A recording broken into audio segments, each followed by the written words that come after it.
Caro amigo, cara amiga, bem-vindos e bem-vindas ao nosso terceiro módulo do minicursos A Pastoral na Bíblia Hebraica e na Bíblia Grega. Nesse terceiro módulo, nós iremos estudarmos um pouco sobre a monarquia. Bem-vindo e bem-vinda ao nosso minicurso, o terceiro módulo sobre a pastoral na Bíblia Hebraica e na Bíblia Grega. Venha comigo e participe comigo. Nesse estudo, nós iremos ver o pastor no período da monarquia. Nós sabemos que no início de Israel havia o período tribal, como nós falamos no primeiro e segundo módulo sobre o período tribal. Que o período tribal foi um período de mão aberta para o povo e o período da monarquia, um período de mão fechada, mas com um propósito: a coroa. A coroa tem uma finalidade, mas também era uma mão fechada.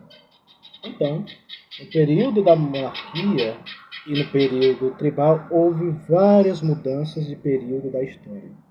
No período do início de Israel, o povo era politeísta. As pessoas que tinham suas devoções às outras divindades, como Ashera,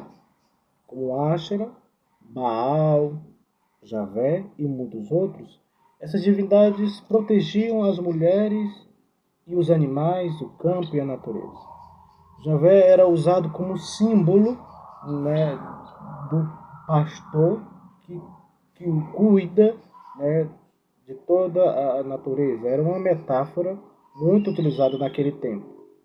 Ao longo do tempo, essa metáfora, que era o lugar do cuidado do povo, passou a ser também usada para os governantes, para os políticos daquela época, os reis daquele tempo.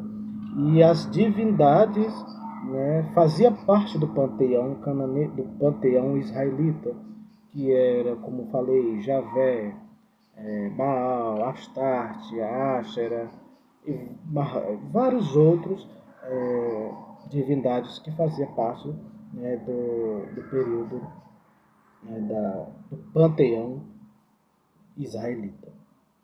Em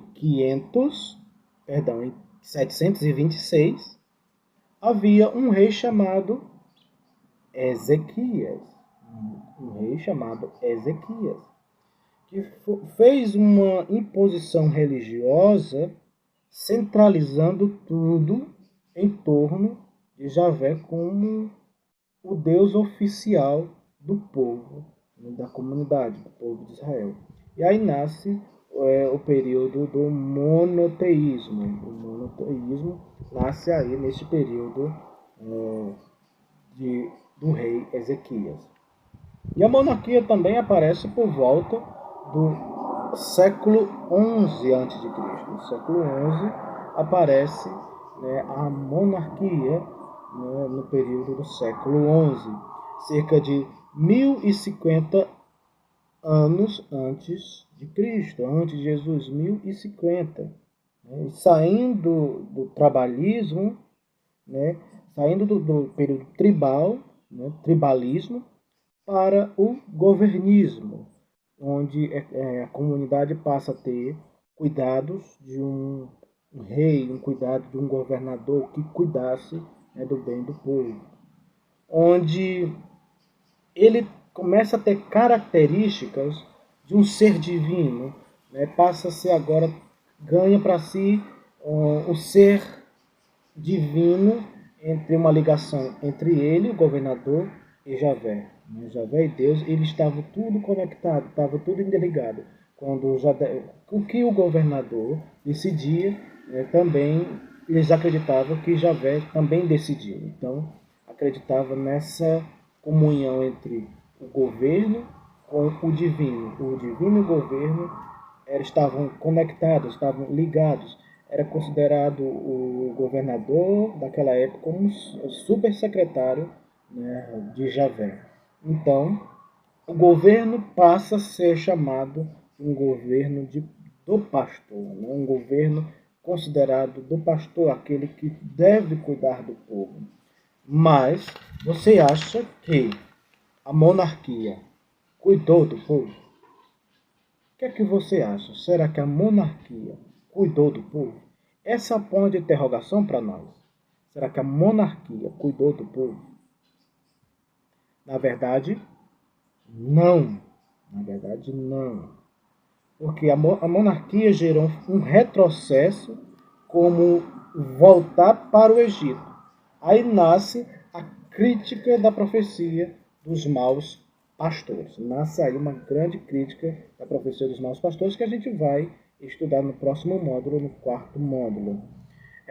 Nesse terceiro módulo, que tenha nos ajudado a conhecer um pouco sobre a monarquia e incentivar você a ir atrás, né, de pesquisar sobre a monarquia no Antigo Israel. No próximo estudo, nós iremos conversar sobre o pastor na profecia. Viu? Para ler em casa, para fazer uma boa leitura, é preciso que conhecer mais sobre a monarquia, ler na página 12 da Bíblia Pastoral sobre a monarquia. Convido a você, ler em casa, atentamente na página 12, na Bíblia Pastoral, um pouco mais sobre a monarquia, tá bom? Eu espero que tenhamos dado a enxergar um pouco sobre o pastor no período da monarquia. Bons estudos, até o próximo módulo, o quarto módulo.